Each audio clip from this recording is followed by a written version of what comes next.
Index पास करेंगे, element access हो जाएंगे।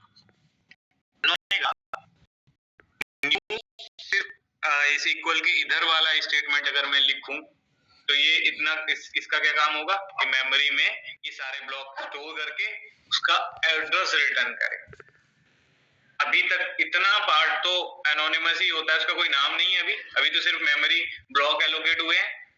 फिर उसको जब आप असाइन कर देते हैं एक वेरिएबल के अंदर, तब उस एरे का एक नाम बनता है। हमने कहा अगर आप किसी भी मेथड में कोई एरे पास करना चाहते हो तो क्या करते हो, यहाँ पे देखो सर एरे बनाते हैं, फिर उसका रेफरेंस वेरिएबल यहाँ पास कर देते हैं। जैसे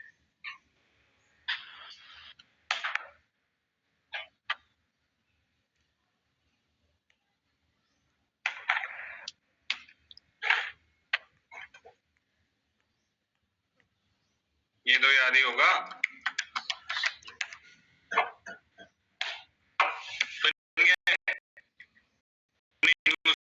का एरे बनाया जिसमें 8 एलिमेंट्स रखती है।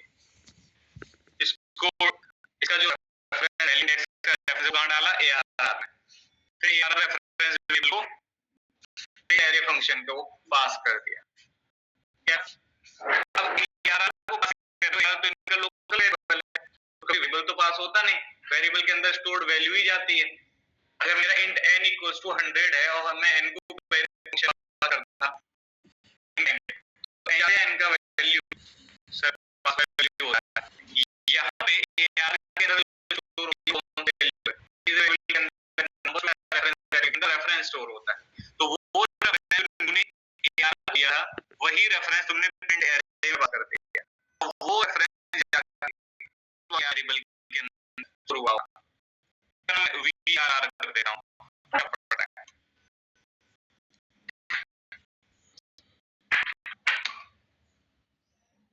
वही रेफरेंस जो न्यू ने बनाया रेफरेंस पास कर रहे हो कहां, CRR के पास। तो अगर आप ऐसा ही कुछ करना है, स्प्रिंग रीडिंग का लॉजिक लिखना है या कोई फंक्शन कॉल करते टाइम, तो बना के रेफरेंस वेरिएबल में शो करो, फिर उसको पास कर। आप चाहो तो ये डायरेक्ट भी कर सकते हो। डायरेक्ट से क्या बेनिफिट होंगे कि आप अगर इस एरे को इतना बार फंक्शन में पास करोगे तो सीधा रेफरेंस कहां पहुंच जाएगा, VRR में। जो मीडिएटर काम कर रहा है ये ARR वेरिएबल एक्स्ट्रा है, बनाना ही नहीं पड़ेगा। तो मैं ये होगी स्टैक में ये भी तो कुछ स्पेस ले रहा होगा। सर क्या समझ में नहीं आया, चलो समझा देते। ये करने की जरूरत नहीं है, हम ये कह रहे हैं प्रिंट एरे को आप कॉल कर सकते हो और यहाँ सीधा एरे पास कर सकते हो।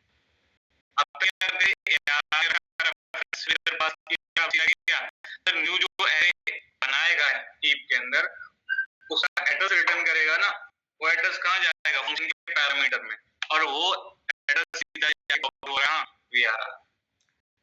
चला ठीक है, हाँ चलो एक बार कभी भी किसी फंक्शन के अंदर आप ऐसा कुछ लॉजिक लिखा दिखेंगे तो घबराना नहीं, हिम्मत से काम लेना है और सोच लेना, याद कर लेना कि हाँ ऐसा भी कोई कॉन्सेप्ट होता है, उसे एनोनिमस एरे कहते हैं। क्या कहते हैं, एनोनिमस एरे। बहुत ऐसा भी एक फंक्शन होता है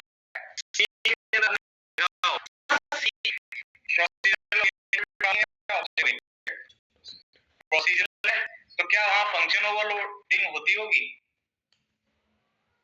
बताओ मुझे।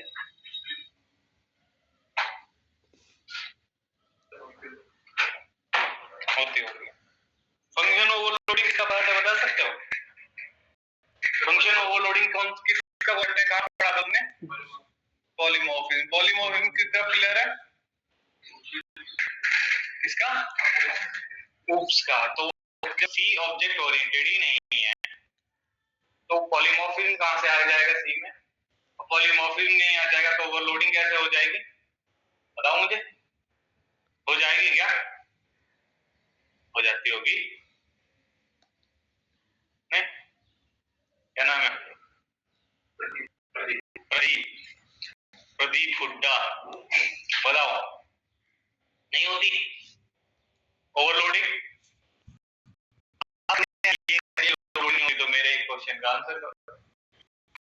फंक्शन हम सी में यूज कर रहे हैं, उसमें एक स्ट्रिंग पास किया और एक वेरिएबल पास किया इंटीजर कॉमा लगा के, दो पैरामीटर के वो प्रिंट कर देगा। फिर मेरा दिमाग खराब हो गया, मैंने एक मैसेज और 6 वेरिएबल पास की कॉमा लगा के, वो भी ले लेगा। कैसे ले लेगा आप? अगर कोई भी फंक्शन आप बना रहे हो, उसको कॉल कर रहे हो, तो वही पैरामीटर आप पास कर सकते हो जो वो एक्सेप्ट करता हो। तो पता ही ना, फंक्शन या मेथड तो पढ़ा ही है। आप एक भेज रहे हो पैरामीटर, वो तब भी चल रहा है, 2 भेज रहे हो तब भी चल रहा है, 200 भेजोगे तब भी चलेगा। क्यों? ये कैसे? इसका मतलब क्या ओवरलोडिंग हुई होगी? इतनी ओवरलोडिंग तो नहीं कर सकता। कितने कॉम्बिनेशन में बनाएगा? हो सकता है तुम एक इंट, एक फ्लोट, एक कैरेक्टर पास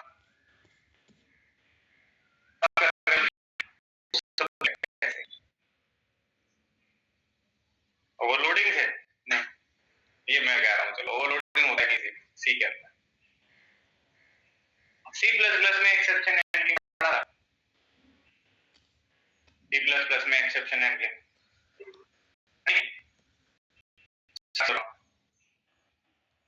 नहीं पढ़ा। उसमें single catch can handle multiple exceptions करा कभी ऐसा एक्सेप्शन को हैंडल करवा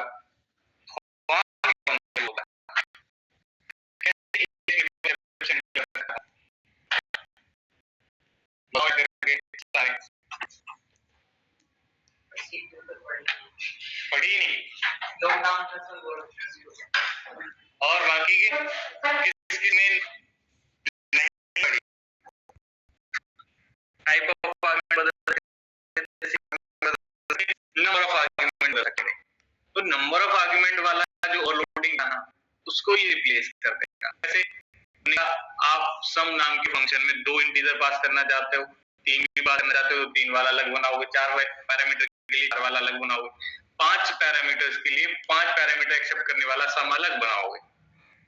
10, 11, 12, 13 मैं कह रहा हूँ जितना मेरा मन करे उतने पैरामीटर पास करते रहूं। ऐसा ही फंक्शन बनाना है तो कितने ओवरलोड करते रहते, नहीं कर पाएंगे ना इतने फंक्शन ओवरलोड। उस जगह इसे यूज कर लेंगे। ये अकेला ऐसा वेरिएबल होगा, n नंबर में 2, 10, 100 जितने दे दो, अकेला वेरिएबल स्टोर कर लेगा। डाउन दी लाइन ये कॉन्सेप्ट यूज करते हैं तो वो एरे ही है, इनको दिख नहीं रहा है बट डाउन दी लाइन वो एरे ही होने वाला है।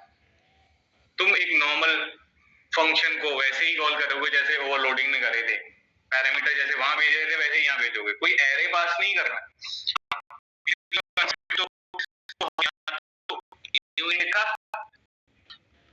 स्क्वायर ब्रैकेट करली ब्रेसेस और इनके अंदर एलिमेंट पास करते हैं। तुम डायरेक्ट एलिमेंट पास कर पाओगे जैसे नॉर्मल फंक्शन क्या करते हैं, और एक कर पाओगे, 2 कर पाओगे, 10 कर पाओगे, जितना मन करे उतने कर पाओगे सेम टाइप के।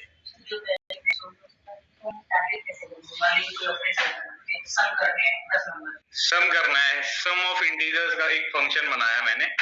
अब कितने इंटीजर होंगे ये मुझे नहीं पता, ये रन टाइम पे जितने आएंगे मैं सबको पास कर रहा हूँ। 2 आएंगे 2 को कर दिया, 10 आएंगे 10 को कर दिया, ऐसा कोई फंक्शन बनाना था, ये बना लिया। 100 दोगे तब भी चलेगा, 100 दोगे तब भी चलेगा। ठीक है, क्या है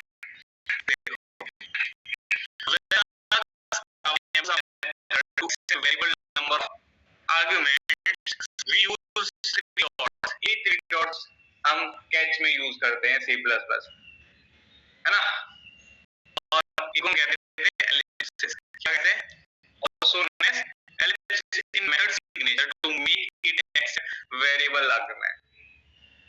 फंक्शन बनाया, डेटा लिखा और 3 डॉट्स लगा दिए और एक वेरिएबल डिक्लेयर कर दिया। ये 3 डॉट्स की वजह से ये एक ऐसा वेरिएबल हो गया कि ये 2 भी लेगा 100 भी लेगा। मतलब ठीक है, ये कॉल नहीं लगा रखा, अभी चल के बना ही लेते हैं। कुछ रूल है जो याद रखने होंगे, लॉट लगा पड़ेंगे।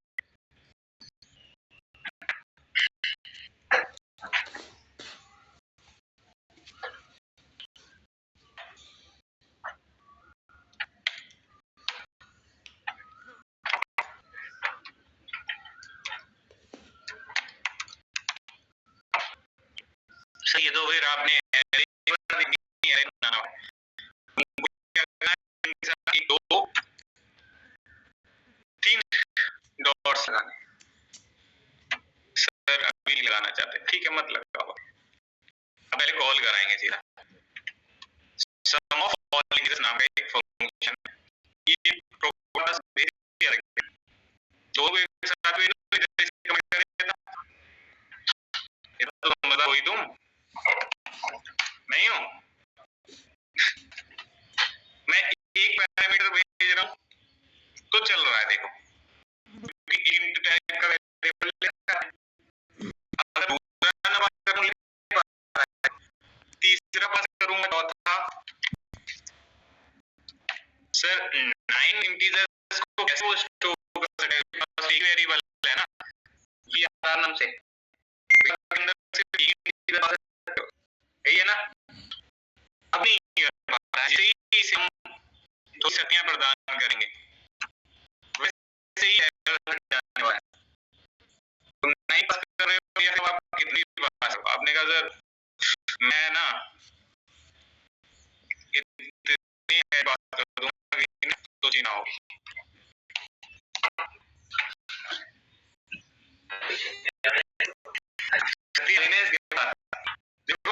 इतने भी ले पा रहा है, और इनको एक्सेस कैसे करेंगे, देखिए सिंगल वेरिएबल है, समस्या चलो करा लिया, वैल्यू तो पास पहुंच चुकी है ना पोकेमॉन के पास, एक्सेस करेंगे तो एरे की तरह है, डाउन जो वी आ रहा है ना वो एक एरे है,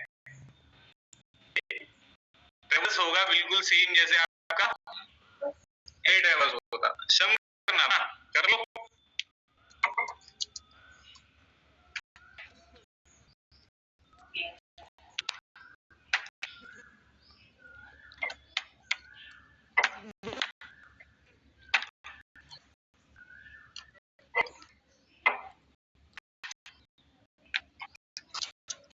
Sum of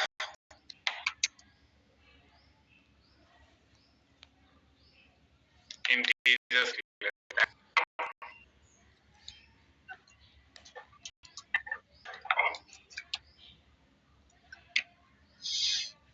चल रहा है,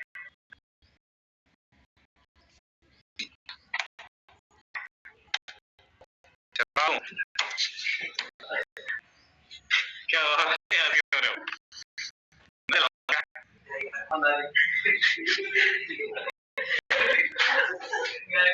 देख रहे हो ये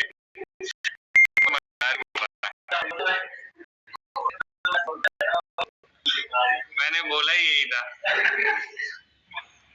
पिछले वाला बैच जो एडवांस में पहुंच गया ना ये, इसके बाद जो बैच है उसमें बहुत ऐसे ही किया, मैं बोलता तो चला दूं दिखा दूं तो हंसने लगते थे। ठीक है, सारे इंटीजर का सम हुआ या नहीं, नहीं हुआ, सम कैसे हटा दो, 1 2 8 क्या होता है, 19 45 भी होता है क्या,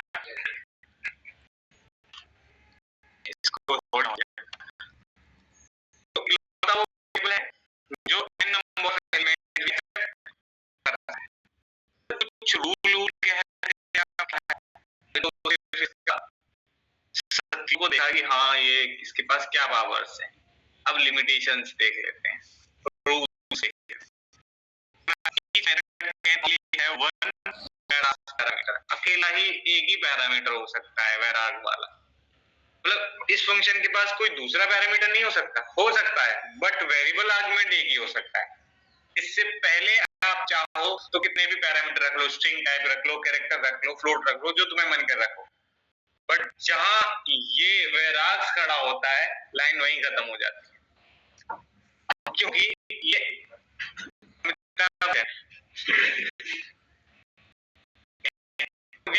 अकेला वो ऐसा बताया कि पैरामीटर कह रहे हैं हमारे बाद कोई भी आर्गुमेंट भी लिखा गया है must be the last parameter, और जब ये आता है तो इसके बाद कुछ नहीं आता, करके तुम यहाँ स्ट्रिंग टाइप आपका टाइम पास करना चाहता था, कर दूं क्या?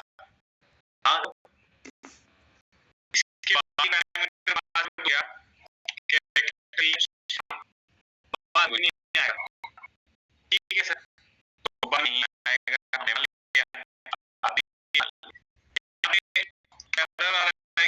आप स्ट्रिंग पास करते हो, आप कहते हो ना मुझे स्ट्रिंग देना है, फिर हम नंबर देंगे, हम दस देंगे, तो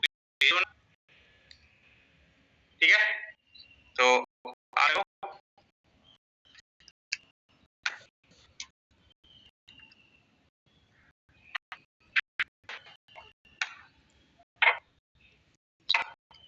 सनी दे,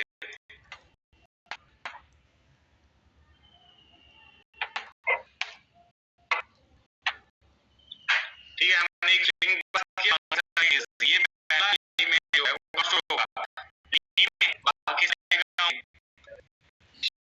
चला पैरामीटर जा रहा है सर, वो टाइप ने उसका स्ट्रिंग से ईड कर देता तो अब पहला वाला जो वन है ना, ऑब्वियसली इसमें वाले लेवल में, बाकी किसमें, बाकी के सारे कहाँ जाएंगे, 45 आ रहा था ना, 40 हो जाएगा, क्योंकि एक एलिमेंट नेम में तो सबसे ऐड रहा है, क्या रही है बात, बहुत मजा।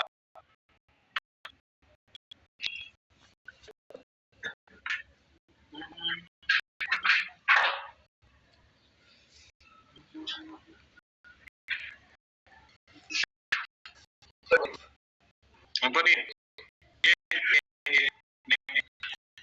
अच्छा यही है,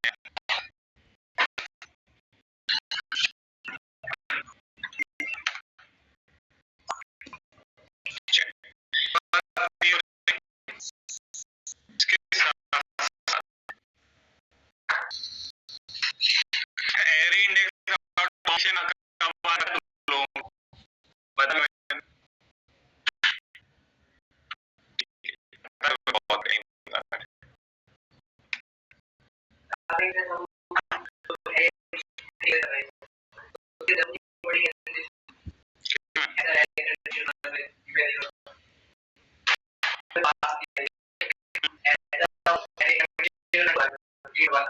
जरूरत नहीं पड़ेगी इसकी आएगी,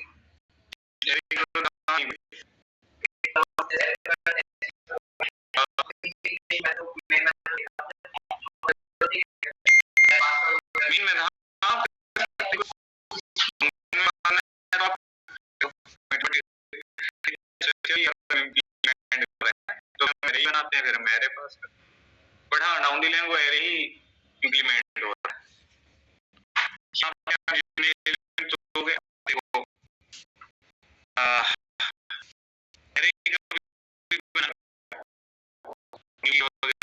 लिखना पड़ेगा, उस केस में आपको वो नहीं लिखना पड़ेगा अगर आप वेरार्स यूज करते हो तो, समझ रहे हो मैं क्या कह रहा हूँ, तो वो काफी हद तक ओवरलोडिंग को रिड्यूस कर देता है, इसलिए हम उसे भी यूज करते हैं, और कई जगह आपको मिल सकता है फ्यूचर में किसी प्रोजेक्ट में, जब आप चाहोगे स्टार्टिंग किसी कंपनी में तो चलो ये कोड कैसे चल रहा है, रन करवा के दिखाओ, रन भी चल भी रहा होगा, क्या फंक्शनलिटी कहाँ से कैसे काम कर रही है, उसके लिए क्या बैकएंड में लिखा गया वो पढ़ो समझो,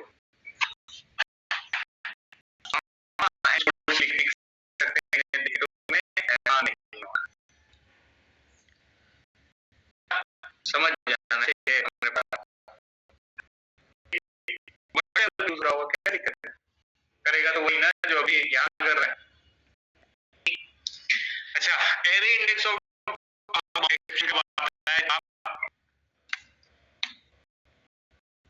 बाहर जाने की कोशिश कर रहा हूँ, ये मैंने लगा दिया, आपको बताया जो है वो हमारी एक्चुअल से अभी यहाँ पे इंडेक्सेस क्या होते हैं,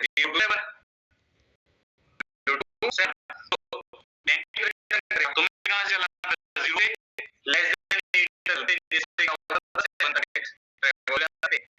और कंडीशन अभी इक्वल लगा तो क्या होगा सर, लड़ाई करेगा अरे जब ये करोगे एक एक्सेप्शन आएगा और उसका नाम array index of bound exception. भैया बोल रहा होगा ठीक से पढ़ तो इंडेक्स आउट बाउंड होगा लेंथ 8। इंडेक्स से हो ही नहीं सकता ना जिसकी लेंथ ही 8 हो। वहां तो जो फंक्शन कॉल करके है मैं देखो ये गलत नहीं है इसको लगाए नहीं इसको एक्सेस करने का तो भी आ जाना array of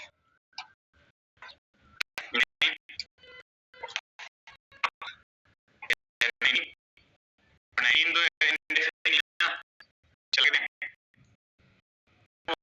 index out of bound section index 19 out of bound for the length 8 किस भी प्रॉब्लम है तो ये वन पर जाओ ना तुम्हारी फाइल का इसमें 80 लाइन आके चेक करूं तुमने कुछ क्या होगा 80 लाइन है वो बता रहा है।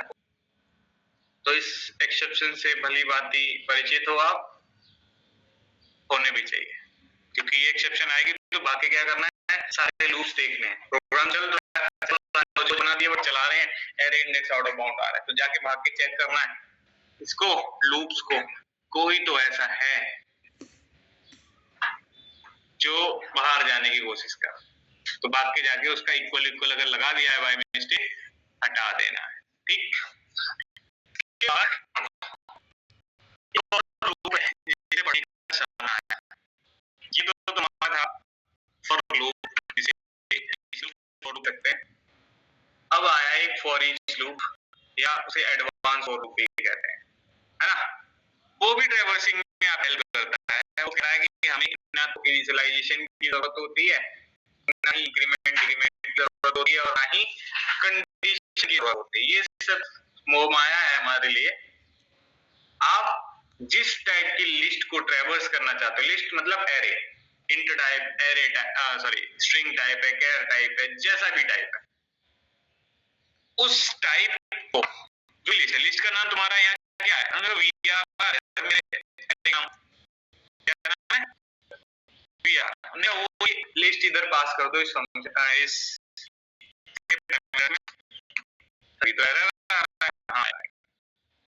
अब वीआरआर के एलिमेंट्स को ट्रैवर्स करने के लिए हम फॉर ईच लूप यूज करना चाहते हैं। वो लूप क्या करेगा तुम्हारे इस वीआरआर में से एक एक एलिमेंट को पिक करेगा एक एलिमेंट उठाएगा पहला स्टार्टिंग वो 0 से ही करेगा पहले एलिमेंट उठा के वेरिएबल में असाइन करने की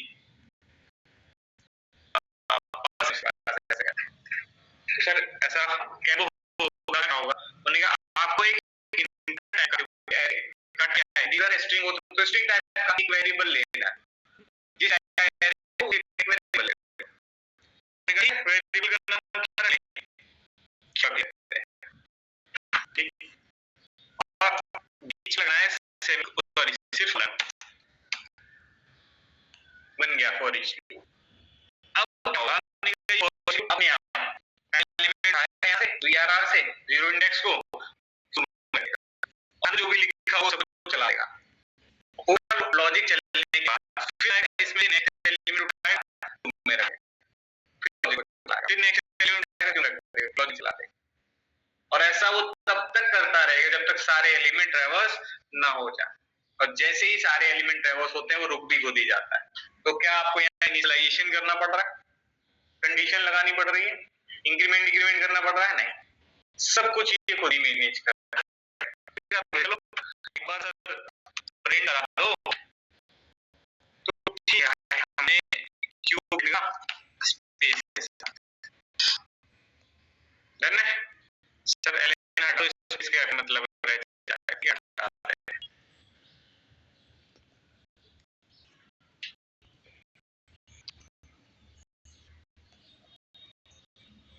अब डीपी प्रिंट हो रहा है सर अपनी बनाना वाला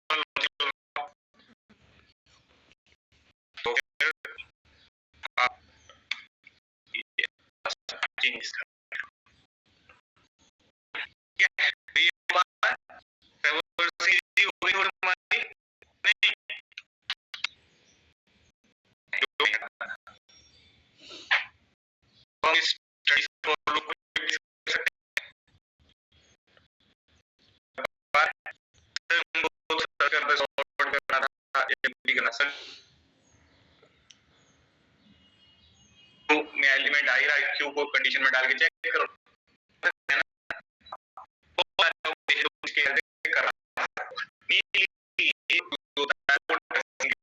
जीरो लेंटर चलना है तो फिर आप इसे ही लगा, बार बार आपको वो सब कंडीशन देने की जरूरत।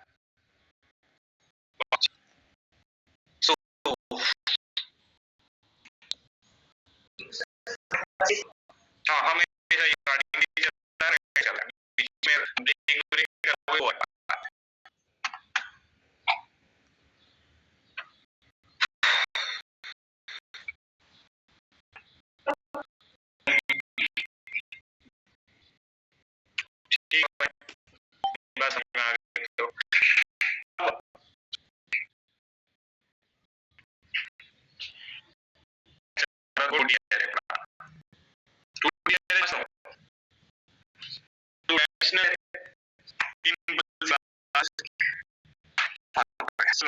दो मिनट लगेंगे समझने में।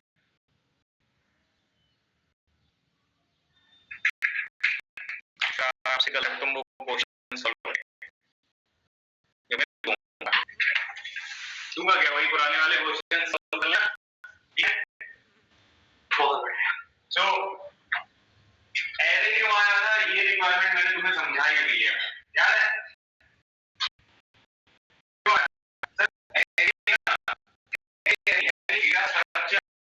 हमारे डेटा को स्टोर करने के लिए स्ट्रक्चर चाहिए था हमको, कॉन्टिन्यूअस मेमोरी एलोकेशन का, इसलिए एरे आया, याद है? तो हम वो जो रैंडम वेरिएबल बना रहे थे, रैंडम मेमोरी करवा दिए एरे, तो वो चाहे 1D हो या 2D हो, काम अभी भी वैसे ही चलने वाला है। एरे है तो मतलब कॉन्टिन्यूअस मेमोरी। 1D था तो उसमें क्या था, n नंबर एलिमेंट स्टोर किए जा रहे थे, वो सारे कॉन्टिन्यूअस मेमोरी लोकेशंस पे स्टोर हो गए, ठीक है? 2D होगा तो क्या हो जाएगा, जैसे मैं रोल नंबर बनाना वेरिएबल,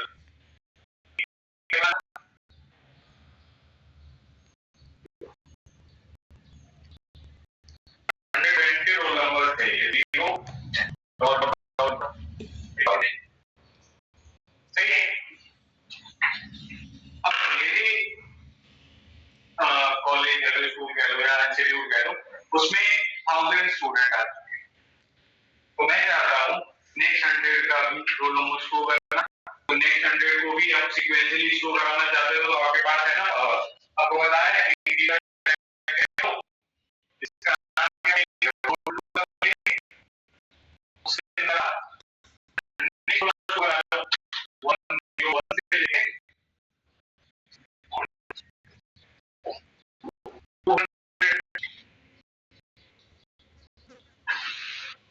और नेक्स्ट आते जा रहे हैं,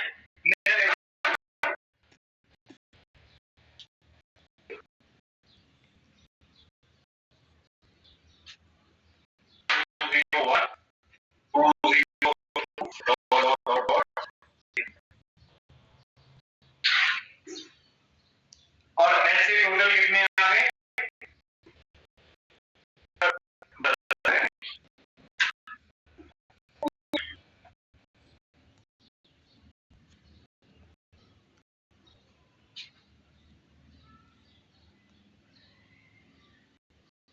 टोटल 11 हो जाएंगे ना, क्योंकि इसका कोई नाम नहीं दिया,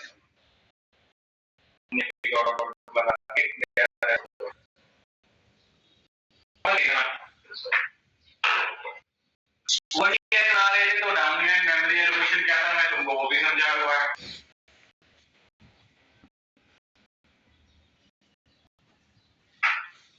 वनडी एरे बनाओगे तो सीक्वेंशियली मेमोरी एलोकेट होती है, आपने कहा पहला है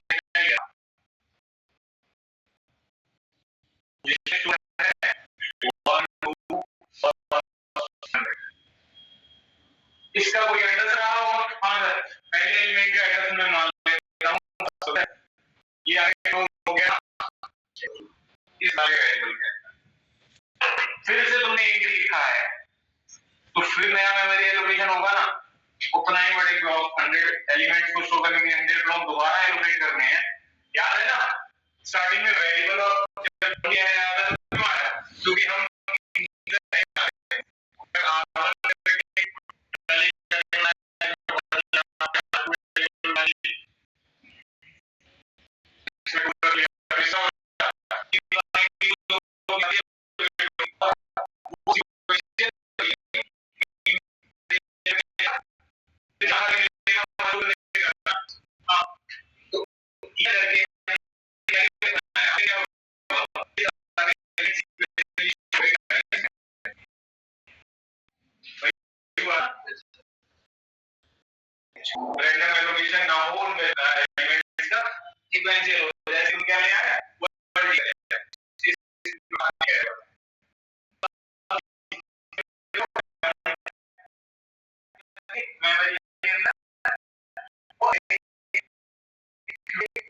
या रैंडम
11 एरे है ना, 11 मल्टीपल कितने हो, 11 1D एरे बनाना पड़ता था, 11 एरे बनाए, role 1 role 2 role 3 role 4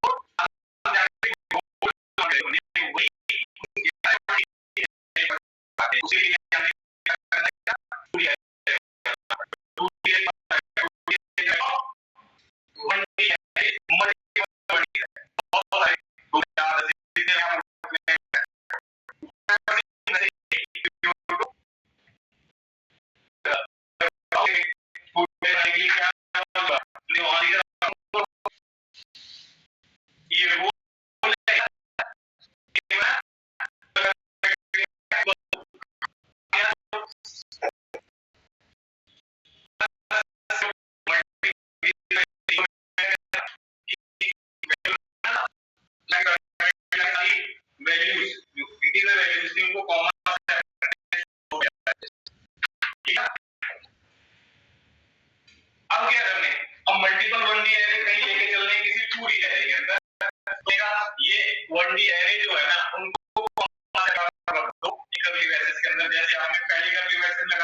IJ कर लो या रो कॉलम लो।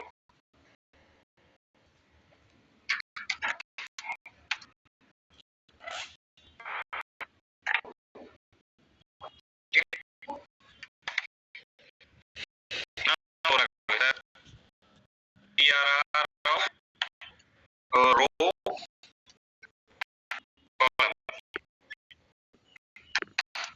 स्पेस एल है, और अगर लाइन ब्रेक रखना होता है न्यू है, न्यू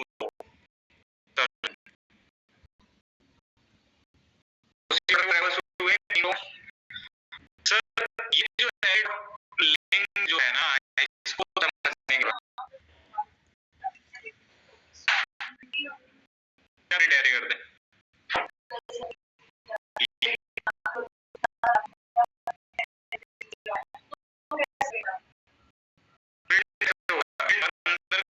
नहीं होगी कोई है ना अंदर कोई तो नहीं खेलेगा बस। अच्छा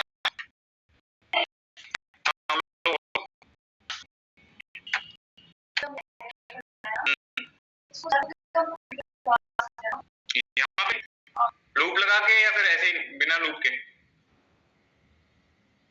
लॉजिक तो यहाँ लेना पड़ेगा रीडिंग का।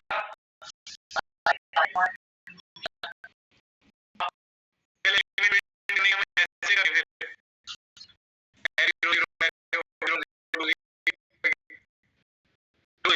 करें फंक्शन में इसलिए कर लिए क्योंकि बार बार मुझे कभी भी प्रिंट करना होगा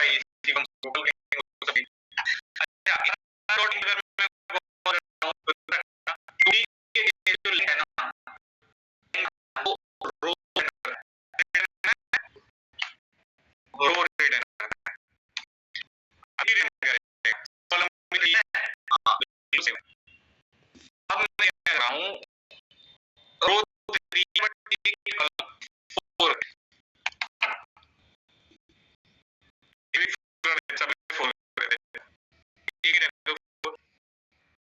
मुझे फर्स्ट वाली रो आपको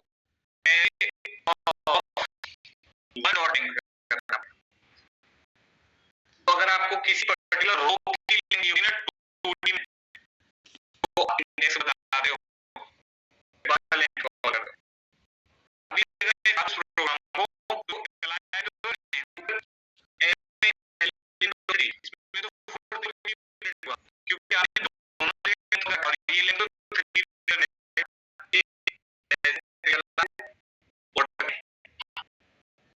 तो करना क्या था एरे के अंदर सारे देगा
कॉलम्स है ना, किसी में 2 है, किसी में 5 है, किसी में 7 है, किसी में 6 है, अलग अलग है। तो वो कह देंगे सर zigzag में आ रहा है zag array, और zag array को ट्रैवर्स करने के लूप जो लगेगा वो कॉलम होगा, रो लैंग होगा, देख रहे हो ना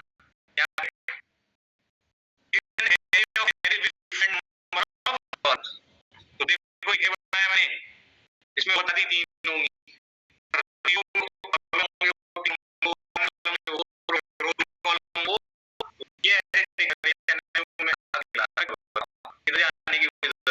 आपको सिर्फ for